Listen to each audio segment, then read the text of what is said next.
नमस्कार, स्वागत है आप सभी का विशाल ऑनलाइन क्लास में। आज की इस वीडियो में हम लोग सेंटअप एग्जाम के क्वेश्चन को देखने वाले हैं। ठीक है, आप जैसा कि जानते हैं कि 19 नवंबर से आप सभी का सेंटअप एग्जाम शुरू होने वाली है। ठीक है, आपने रूटीन वगैरह उम्मीद कर रहा हूँ देख चुके होंगे। 19 नवंबर से आपका सेंटअप एग्जाम शुरू होने वाला है और हम जो क्वेश्चन देखने वाले हैं ना 20 तारीख के जो 20 को एग्जाम है आपका सामाजिक विज्ञान का SST का, उसका हम लोग क्वेश्चन देखने वाले हैं। सेंटअप एग्जाम आपके लिए उतना ही जरूरी है जितना कि बोर्ड का फाइनल एग्जाम होता है, क्योंकि सेंटअप एग्जाम का जो क्वेश्चन होता है ना बिल्कुल बोर्ड के क्वेश्चन के जैसा होता है और सेंटअप एग्जाम से क्वेश्चन ना हूबहू बोर्ड के एग्जाम में भी आता है। ठीक है, कुछ क्वेश्चन ऐसा जो होता है बोर्ड की सेंटअप एग्जाम से उठाकर डायरेक्ट बोर्ड के एग्जाम में डाल दिया जाता है। तो सेंटअप एग्जाम के क्वेश्चन को अच्छे से अटेम्प्ट करें, बिल्कुल प्रिपेयर घर से होकर जाए कि आज हम एज फाइनल एग्जाम देने जा रहे हैं, इस टाइप से प्रिपेयर होकर जाए और अच्छे से पूरे क्वेश्चन को टाइम का ख्याल रखते हुए अटेम्प्ट करें। ऐसा ना कि आप जाएं नाम वगैरह लिखे अटेंडेंस बनाएं और चलें, ऐसा बिल्कुल भी ना करें। अच्छे से उसी माइंड सेट के साथ एग्जाम दें जिस माइंड सेट से आप बोर्ड को एग्जाम देंगे। तो हम आज क्वेश्चन देखने वाले हैं, ये सामाजिक विज्ञान का प्रश्न देखने वाले हैं। ठीक है, इसमें दो खंड होते हैं, आपको पता ही है, सब्जेक्टिव और ऑब्जेक्टिव। और आज जो हम देखने वाले हैं ना क्वेश्चन, ये प्रीवियस ईयर है। ठीक है, 2023 के सेंटअप एग्जाम का प्रीवियस ईयर क्वेश्चन है। सेंटअप एग्जाम आज का जो क्वेश्चन है ना काफी इंपॉर्टेंट होता है, क्योंकि ये जो होता है ना पूर्णतः बोर्ड पर आधारित होता है और बोर्ड में जिस लेवल का क्वेश्चन आता है ना उसी लेवल का क्वेश्चन इसमें भी आता है। तो आप पहले प्रीवियस ईयर देख लीजिए कि प्रीवियस ईयर देखने से ये फायदा होगा ना कि आपको पता चलेगा कि किस टाइप का क्वेश्चन एग्जाम में पूछा जाता है, लेवल क्या होता है, इस बात को देख ले और कहां से प्रश्न पूछा जाता है, क्योंकि सेंटअप एग्जाम का क्वेश्चन बहुत ही महत्वपूर्ण होता है। आप बोर्ड प्रीवियस ईयर देखें तो अच्छी बात है, लेकिन सेंटअप एग्जाम का देख लीजिए क्वेश्चन किस लेवल का पूछा जाता है, क्योंकि सेंटअप एग्जाम आप 19 तारीख से देने वाले हैं। तो थोड़ा 2023 के सेंटअप एग्जाम का क्वेश्चन देखा था कि कहां से प्रश्न उठाया है, क्योंकि वहीं से 2024 का भी उठाएगा, उसी टाइप से आपका बोर्ड का भी आएगा पेपर। तो आज जो देखने वाले ये बिल्कुल ओरिजिनल पेपर है। ठीक है, एक स्टूडेंट से हमने क्वेश्चन लेकर ये आपके लिए स्पेशली वीडियो बना रहे हैं। देख सकते हैं ये सेंटअप एग्जाम का क्वेश्चन है, सामाजिक विज्ञान का क्वेश्चन है, 2023 का ये क्वेश्चन है, जिसका बुकलेट नंबर देख सकते हैं 1 है, बुकलेट कोड 1 है। इसमें टोटल आपको पता ही है कि 80 क्वेश्चन होते हैं, मतलब 80 ऑब्जेक्टिव क्वेश्चन होते हैं। ये दो खंड में होते हैं, सब्जेक्टिव और ऑब्जेक्टिव। 32 इसमें से सब्जेक्टिव होते हैं और 80 आपका ऑब्जेक्टिव होते हैं। और टाइमिंग जो दिया जाता है वो 2 घंटा 45 मिनट का होता है। ये सब कॉमन सी बात है, आप जानते होइएगा। चलिए तो इसका हम खंड 1 का ना प्रश्न को देखते हैं और सही प्रश्न के आंसर भी देखेंगे कि किसका क्या आंसर होगा। ऐसे आपका एक रिवीजन भी हो जाएगा और आप क्वेश्चन भी देख लीजिएगा और क्वेश्चन का लेवल भी देख लीजिएगा और आप अपनी गहराइयों को समझ पाएंगे कि किस हद तक आपकी प्रिपेयर है, कहाँ पे और प्रिपेयर करने की आवश्यकता है। इन सभी बातों को आप स्वयं वीडियो को देखकर समझ सकते हैं। चलिए तो देखिए प्रश्न संख्या 1 क्या कह रहा है। प्रश्न 1 का कहना है कि भारत में साक्षरता दर वाला राज्य है। देखिए इसमें जो टिक वगैरह लगाया हुआ है ये सब जो एग्जाम दिया हुआ है छात्र उसके द्वारा लगाया गया हुआ। तो इसका जो आंसर होगा ये केरल होगा। ठीक है, केरल में सबसे अधिक साक्षरता दर है, 96.2% है। ठीक है, फिर प्रश्न 2 का कहना है कि एक स्वयं सहायता समूह में बचत और ऋण गतिविधियों में अधिकांश निर्णय किसके द्वारा लिया जाता है। तो ये आपको पता होगा, ये किसके द्वारा लिया जाता है, तो सदस्यों के द्वारा लिया जाता है। तो ऑप्शन बी हो जाएगा इसका। आगे चलते हैं, प्रश्न संख्या 3 को देखें। प्रश्न 3 का क्या कहना है कि निम्नलिखित में कौन सा पेशा अर्थव्यवस्था का तृतीयक से संबंधित है। तो तृतीयक से जो संबंधित है ना इस मतलब ऑप्शन में, उसके अकॉर्डिंग यहाँ पे शिक्षक हो जाएगा। ठीक है, और भी होते हैं जो तृतीयक से संबंधित होते हैं, फिलहाल इस ऑब्जेक्टिव जो दिया हुआ है उसके अकॉर्डिंग शिक्षक हो जाएंगे। प्रश्न संख्या 4 को देखिए। वैश्वीकरण के कारण निम्न में से किस एक को सबसे कम लाभ हुआ है। तो आप जानते हैं कि सबसे कम लाभ किससे होता है, तो कृषि क्षेत्र से जो होता है सबसे कम लाभ हुआ है। प्रश्न 5 का कहना है कि निम्न में से किस पर खर्च करना एक निवेश अर्थात एक रिटर्न इन्वेस्टमेंट, मतलब जो स्पेंडिंग अगर करते हैं तो रिटर्न इन्वेस्टमेंट मिलता है। तो किसी पे कीजिए, कारखाना पे कीजिए, रिटर्न मिलेगा ही। मशीन पे आप लगाइएगा, बिल्कुल उससे कुछ रिटर्न होगा, फायदा। उपकरण पे लगाइए तो मतलब सही हो जाएगा इसका ऑप्शन। ये भी बहुत बढ़िया टिक लगाया हुआ है। प्रश्न संख्या 6 को देखिए। प्रश्न 6 का कहना है कि निम्नलिखित में किस कारक ने वैश्वीकरण को सुगम नहीं बनाया है? तो इसमें जो दिया हुआ है ना ऑप्शन डी हो जाएगा, बैंक का राष्ट्रीयकरण, ये वैश्वीकरण को सुगम नहीं बनाया। ठीक है, ऑप्शन इसका डी हो जाएगा। ये जो लगाया हुआ ठीक गलत लगाया हुआ है। आगे चलते हैं, प्रश्न संख्या 7 को देखते हैं। प्रश्न 7 का कहना है कि जवाहर रोजगार योजना कब लागू किया गया था? तो जवाहर रोजगार योजना जो था ना, ये आपका ऑप्शन ए हो जाएगा 1989 में। ये जब सातवीं पंचवर्षीय योजना आई थी ना, उस समय 1889 के टाइम में लगा हुआ था। प्रश्न 8 का कहना है कि विगत कुछ वर्षों में बिहार में किस क्षेत्र में सर्वाधिक विकास हुआ है? तो आप जानते हैं सर्वाधिक विकास कृषि के क्षेत्र में बिहार में हुआ है। आगे देखते हैं प्रश्न संख्या 9। प्रश्न 9 का कहना है कि भारत का वित्तीय वर्ष जो मार्च क्लोजिंग हो जाता है, फाइनेंशियल ईयर, ये होता है आपका 1 अप्रैल से 31 मार्च तक। ठीक है, फिर आगे प्रश्न 10 का कहना है कि हमारे देश में किस मुद्रा को वैधानिक मान्यता प्राप्त है? तो पात्र मुद्रा जो होगा ना, मुद्रा, ये आपका ऑप्शन हो जाएगा। आगे चलते प्रश्न संख्या 11। प्रश्न 11 का कहना है कि इंग्लैंड की मुद्रा क्या है? तो आप जानते हैं इंग्लैंड की मुद्रा जो है ना पाउंड है। आप लोग कमेंट कीजिए कि डॉलर कहाँ की मुद्रा है। प्रश्न 11 लिखिएगा और डॉलर लिखकर लिखिएगा कहाँ की मुद्रा है, रूबल कहाँ की मुद्रा है, यूरो कहाँ की मुद्रा है, ये जरूर कमेंट करके बताएं। प्रश्न 12 कह रहा है कि मुद्रा का प्राचीनतम रूप क्या है? ठीक है, मुद्रा का प्राचीनतम रूप क्या है? तो वस्तु मुद्रा जो है ना, ये मुद्रा का, ये मनी का प्राचीनतम रूप होगा आपका। ठीक है, प्रश्न 13 देखिए। प्रश्न 13 का कहना है कि भारत में सर्वाधिक वर्षा स्थल कहाँ है? तो ये गलत लगाया हुआ है, ये माशी नरमा होगा। ये कहाँ है, किस राज्य में है? आप लोग जानते हैं तो जल्दी से कमेंट करके बताएं, कल ही हम आपको पढ़ाए थे ये। प्रश्न संख्या 14 नंबर पहले देखते हैं। प्रश्न 14 का कहना है कि लेटेराइट मृदा का रंग होता है। आप जानते हैं कि लेटेराइट मृदा का रंग किस टाइप से होता है? तो इसका जो ऑप्शन हो जाएगा ना, ये बी हो जाएगा, लाल। 15 नंबर क्या कह रहा है, निम्न में से कौन लोहा अयस्क है? तो हेमाटाइट ये लोहा का अयस्क है। फिर आगे देखते हैं प्रश्न संख्या 16। प्रश्न 16 का कहना है कि इंदिरा गांधी नहर कहाँ है? तो ये आपका बिल्कुल राजस्थान में है। प्रश्न 17 कह रहा है कि क्योटो सम्मेलन किस देश में आयोजित हुआ था? तो बिल्कुल ये जापान में हुआ था। कब हुआ था?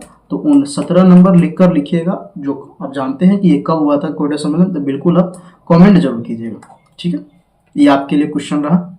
प्रश्न 18 का क्या कहना है?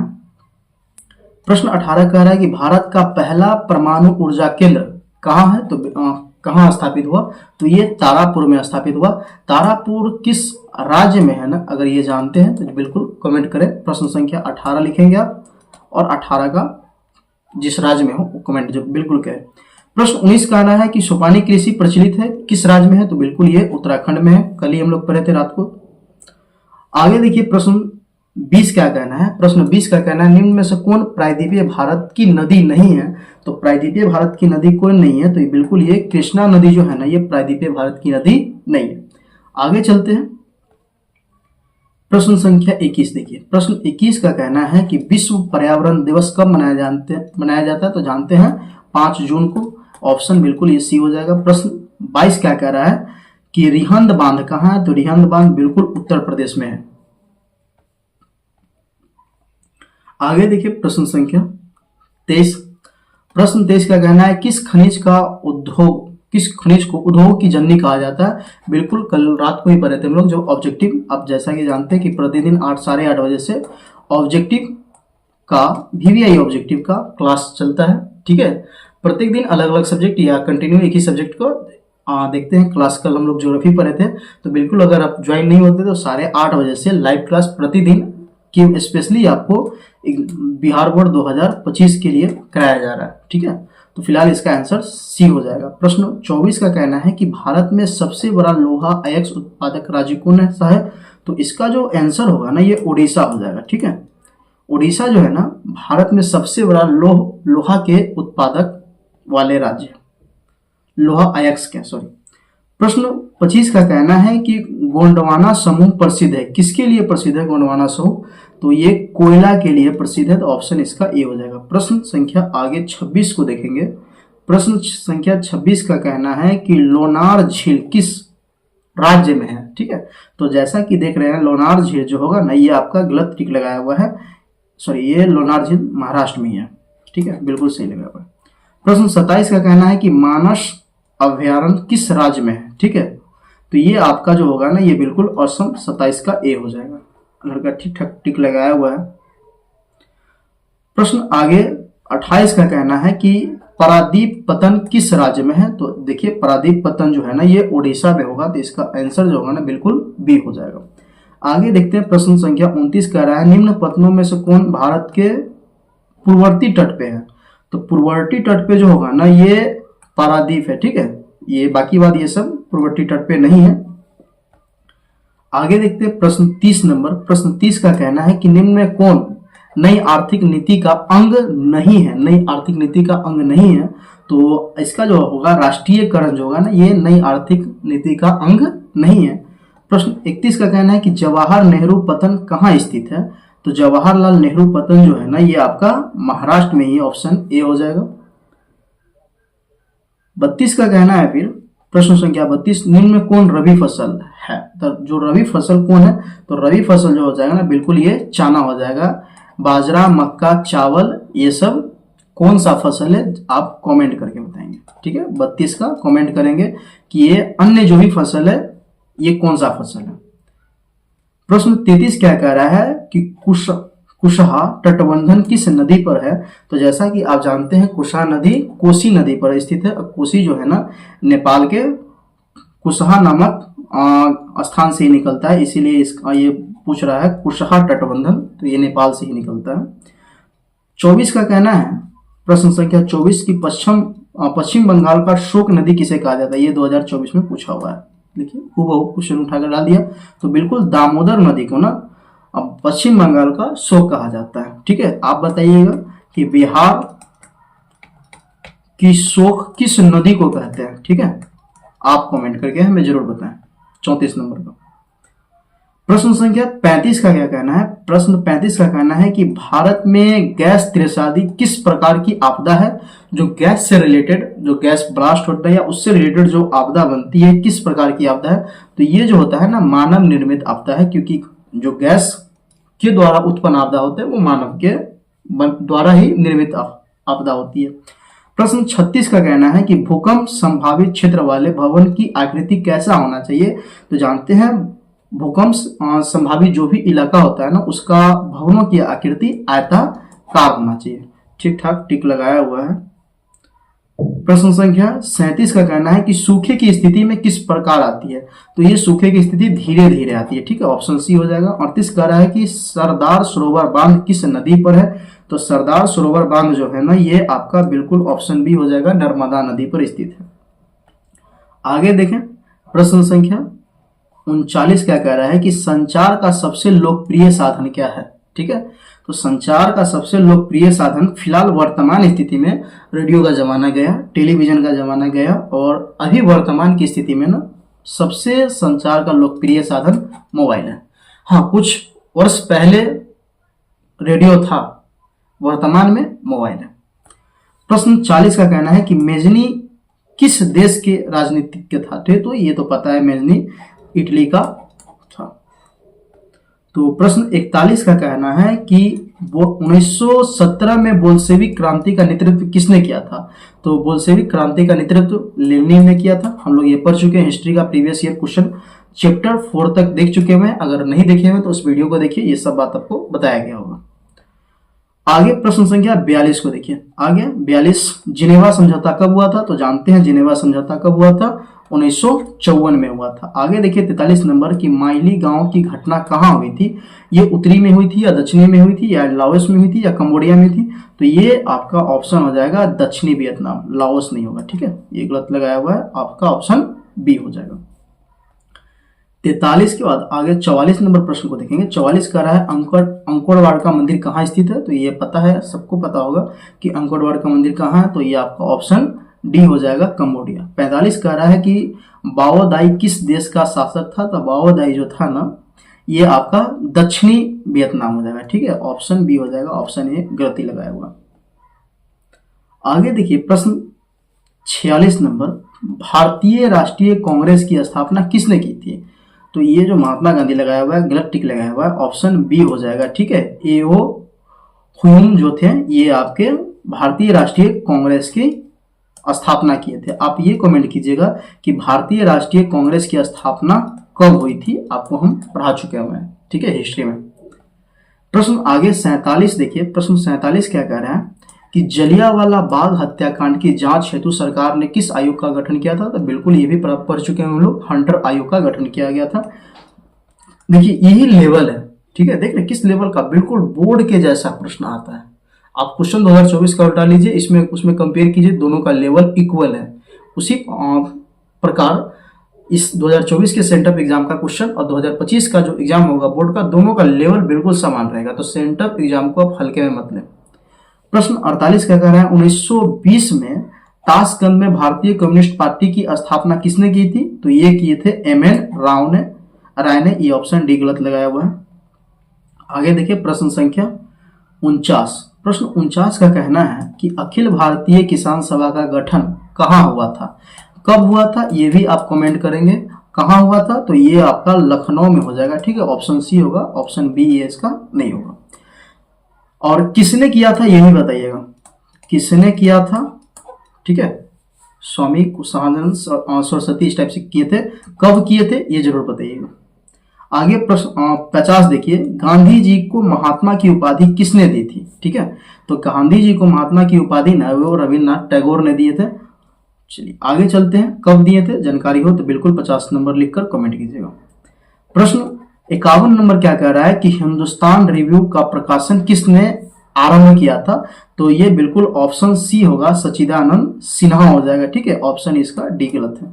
आगे देखिए प्रश्न 52 कह रहा है कि तिलक ने केसरी का प्रकाशन किस भाषा में किया था? तो तिलक ने केसरी का प्रकाशन बिल्कुल मराठी भाषा में किया था। आगे देखेंगे प्रश्न 53 नंबर, प्रश्न 53 का कहना है कि संवाद कौमुदी का प्रकाशन किसने किया था? ठीक है, तो ये संवाद कौमुदी का जो प्रकाशन था ये आपके राजा राम मोहन राय ने किया था। ठीक है, आगे 54 कह रहा है कि झारखंड राज्य का गठन कब हुआ था? तो जानते हैं कि झारखंड राज्य का गठन 15 नवंबर 2000 को हुआ था। ऑप्शन इसका सी हो जाएगा। आगे देखिए 55 नंबर, प्रश्न 55 का कहना है कि इंग्लैंड में महिला को वैक्स मताधिकार, ठीक है, इंग्लैंड में महिला को वैक्स मताधिकार कब मिला था? तो ये मिला था 1928 में। ऑप्शन बिल्कुल ये सी हो जाएगा।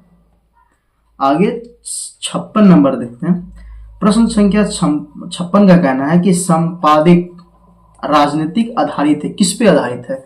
ये सांप्रदायिक राजनीतिक आधारित है, किस पर आधारित है? तो ये जो हो जाएगा ना आपका धर्म पे आधारित है, बिल्कुल ठीक है। ऑप्शन डी जो लगा हुआ है ये बिल्कुल सही लगा हुआ है, धर्म पे। प्रश्न 57 कर रहा है भाषा के आधार पे बनने वाला प्रथम राज्य कौन था? तो भाषा के आधार पर बनने वाला प्रथम राज्य आपका आंध्र प्रदेश था। ऑप्शन ये बी हो जाएगा। आगे देखिए प्रश्न 58 कह रहा है कि बिहार पंचायती राज अधिनियम कब आया था? तो बिहार पंचायती राज अधिनियम 2006 में आया था। ऑप्शन आपका 2006 हो जाएगा। 59 नंबर कह रहा है भारत में संविधान की 8वीं अनुसूची में कितनी भाषा है? तो भारत के संविधान की 8वीं अनुसूची में टोटल 22 भाषा है, ठीक है, तो ऑप्शन इसका डी हो जाएगा। आगे प्रश्न संख्या 60 को देखेंगे। प्रश्न 60 कह रहा है कि नगर निगम में नगर आयुक्त की नियुक्ति कौन करता है? राज्य सरकार, केंद्र सरकार, महापौर या चुनाव द्वारा? ठीक है, तो ये आप जान लीजिए राज्य सरकार करते हैं, ठीक है, तो ऑप्शन इसका ए हो जाएगा। आगे कह रहा है 61 नंबर कि स्थानीय शासन की शुरुआत किस राज्य में हुई थी? तो स्थानीय शासन की जो शुरुआत थी ना ये बिल्कुल राजस्थान में थी। ऑप्शन बी हो जाएगा। प्रश्न संख्या 62 देखते हैं। प्रश्न 62 का कहना है भारत के मुख्य चुनाव आयुक्त की नियुक्ति कौन करता है? संसद करता है या प्रधानमंत्री करता है या राष्ट्रपति करता है या मंत्रिमंडल में से करता है? तो बिल्कुल ये ऑप्शन सी राष्ट्रपति बिल्कुल सही लगाया हुआ है। 63 कह रहा है जल संघर्ष किस देश में हुआ था? जल संघर्ष किस देश में हुआ था? तो जल संघर्ष ना बोलीविया में हुआ था। ऑप्शन डी हो जाएगा। प्रश्न 64 का कहना है कि रंग भेद के खिलाफ नेल्सन मंडेला ने कहाँ आंदोलन चलाया था? तो इस बात को देख लीजिएगा, यह दक्षिण अफ्रीका में आंदोलन चला था। अगर जानकारी हो कब चला था तो बिल्कुल आप कमेंट करेंगे 64 लिखकर। प्रश्न 65 कह रहा है कि चार्टिस्ट आंदोलन कब हुआ था? कब हुआ था जानकारी हो तो कमेंट कीजिएगा। कहाँ हुआ था? तो ये जो हुआ था ये इंग्लैंड में हुआ था, तुर्की नहीं होगा, इंग्लैंड हो जाएगा। ठीक है, ऑप्शन इसका सी हो जाएगा। आगे देखेंगे प्रश्न संख्या 66। प्रश्न 66 का कहना है कि नेपोलियन संहिता किस वर्ष लागू हुआ था? तो आप जानते हैं नेपोलियन संहिता 1804 में हुआ था, तो ऑप्शन बी हो जाएगा। प्रश्न संख्या 67 का कहना है कि यूरोप का मरीज किस देश को कहा जाता है? तो ये तुर्की को कहा जाता है, इटली इसका नहीं होगा, शायद घसरा हुआ, टिक नहीं लगा हुआ, ये आपका तुर्की हो जाएगा। 68 कह रहा है कि बिहार को पृथक राज्य का दर्जा कब मिला?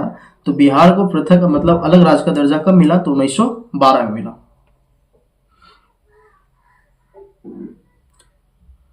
प्रश्न 69 का कह रहा है इनमें कौन आसियान का सदस्य नहीं है? वर्तमान इसमें फिलहाल ये पूछा रहा है कौन अभी सदस्य नहीं है, तो इसका जो आंसर होगा ना, मालदीव फिलहाल अभी नहीं है। इस पे आप देख लीजिएगा कि कौन सदस्य नहीं है, अब कौन 10 को सदस्य है। ठीक है, या नहीं तो हम आपको कभी लिखकर बता देंगे। ठीक है, इसमें Cambodia, Myanmar, Singapore, Philippines, Vietnam, इस टाइप का और भी देश है। सभी को 10 को लिखना यहाँ पॉसिबल नहीं है, हम किसी और वीडियो में आपको बता देंगे। प्रश्न 70 कह रहा है रुपया किस मुद्रा है? तो देखिए रुपया जो है ना, भारत, पाकिस्तान, नेपाल और बांग्लादेश और भी देशों का मुद्रा है, तो ये ऑप्शन डी हो जाएगा फिलहाल। 71 नंबर सवाल को देखें। प्रश्न संख्या 71 का कहना है कि निम्न में से किस संधि के साथ जर्मनी का एकीकरण हुआ था? तो ये हो जाएगा आपका फ्रैंकफर्ट की संधि के साथ ही जर्मनी का एकीकरण हुआ था। 72 कह रहा है निम्न में से किसकी जीवन लाला लाजपत राय ने लिखी है? तो ये आपका 72 का गैरीवाल्डी हो जाएगा, ऑप्शन सी नंबर। ठीक है, ये गलत लगाया हुआ है। ठीक, आगे देखिए प्रश्न संख्या 73। प्रश्न 73 का कहना है किस समझौता के तहत वियतनाम 2 हिस्सों में बट गया था? तो ये आपका जनेवा समझौता हो जाएगा। ठीक है, ऑप्शन बी हो जाएगा। जनेवा समझौता के तहत वियतनाम 2 भाग में बट गया था, दक्षिणी और उत्तरी। फिर आगे प्रश्न कह रहा है 74 कि स्पिंग जेनी का आविष्कार किसने किया था? तो स्पिंग जेनी का जो आविष्कार किया था ये जेम्स हार्ग्रीव्स ने किया था। ठीक है, ऑप्शन ए हो जाएगा। 75 कह रहा है पंजाब नेशनल बैंक की स्थापना कब हुई थी? तो ये अब पंजाब नेशनल बैंक की जो स्थापना हुई थी ये 1895 में हुई थी, ये ऑप्शन ए नहीं होगा। आगे 76 नंबर कह रहा है कि भारतीय राजीव बैंक का मुख्यालय कहाँ स्थित है? तो भारतीय राजीव बैंक का जो मुख्यालय है ना, ये मुंबई में स्थित है। ठीक है, ऑप्शन डी हो जाएगा। प्रश्न आगे देखेंगे 77 नंबर कि निम्न में कौन व्यवसायिक बैंक की जमा का प्रकार नहीं है? चालू खाता या बचत खाता या आवर्ती या अधिवर्ष खाता, मतलब कौन बैंक का ये एक जमा का प्रकार नहीं है? तो ये हो जाएगा आपका डी नंबर, अधिवर्ष जो खाता आता है ये नहीं होगा, ये ओवरड्राफ्ट होता है, देख सकते हैं डी नंबर। प्रश्न 78 कह रहा है कि मंदार हिल किस जिले में है? ठीक है, तो ये आपका बांका हो जाएगा, बिहार के बांका जिले में मंदार झील है। ठीक है, प्रश्न संख्या 89 कह रहा है कि हर्षुर विधि का विकास किसने किया था? तो इस विधि का विकास ना ये आपका जॉर्ज लेहमान ने किया था, ऑप्शन ए हो जाएगा। आगे ये लास्ट प्रश्न है ऑब्जेक्टिव का। प्रश्न कह रहा है कि मानचित्र में नीले रंग किस भाग को दिखाया जाता है? तो नीले जो होता है ना, नीले, इससे हम लोग जल को दिखाते हैं, तो ऑप्शन इसका डी हो जाएगा। ठीक है, तो ये था ऑब्जेक्टिव क्वेश्चन। अब देख लीजिए ये आपका सब्जेक्टिव है, खंड ब है। अब सब्जेक्टिव में देख लीजिए किस लेवल का या किस टाइप का प्रश्न पूछा जाता है। तो देख लीजिए ये आपका हिस्ट्री का है, मैटरनिक युग क्या है, रूस क्रांति में मार्क्सवाद का क्या प्रभाव है, देख सकते हैं। ये कुछ 6 है लघु प्रश्न, कुछ दीर्घ भी है, मतलब देख लीजिए जर्मनी के एकीकरण में बिस्मार्क की भूमिका क्या है, और इस टाइप का प्रश्न एग्जाम में पूछा हुआ था 24 में। देख लीजिए ये राजनीतिक विज्ञान का हो गया, दल विरोधी कानून से आप क्या समझते हैं। आगे देख सकते हैं बिहार में हुए छात्र आंदोलन के प्रमुख कारण क्या थे। तो इसी टाइप का प्रश्न आपके एग्जाम में पूछा जाता है। इसका चाहे तो स्क्रीनशॉट ले सकते हैं, या नहीं तो अगर इसका पीडीएफ चाहिए तो टेलीग्राम ग्रुप में मैसेज कीजिएगा, हम बिल्कुल इसका पीडीएफ आपको हम भेज देंगे। ये ज्योग्राफी का हो गया। पवन अपवर्तन वाले क्षेत्र में कृषि की कौन सी पद्धति उपयोगी मानी जाती है? लोहा एक्स के प्रकार लिखे। तापीय प्रदूषण क्या है? देखिए इस टाइप से पूछा गया हुआ है। अनवीकरणीय संसाधन के 2 उदाहरण लिखे। कुछ भी 2 उदाहरण लिख सकते हैं, कोयला, पेट्रोल, कुछ भी इस टाइप से। खनिज के संरक्षण के उपयोग का उल्लेख कीजिए। मृदा संरक्षण के पर एक निबंध लिखे या टिप्पणी करें। ठीक है, ये आपदा प्रबंधन का क्वेश्चन हो गया। तो ये था आपका ना 2023 के सेंटअप एग्जाम के एसएसटी का क्वेश्चन। ठीक है, उम्मीद कर रहे हैं वीडियो अच्छा लगा हो। ठीक है, अच्छा लगा हो तो जो भी आपके फ्रेंड सर्कल में उनसे जरूर शेयर कीजिए। धन्यवाद।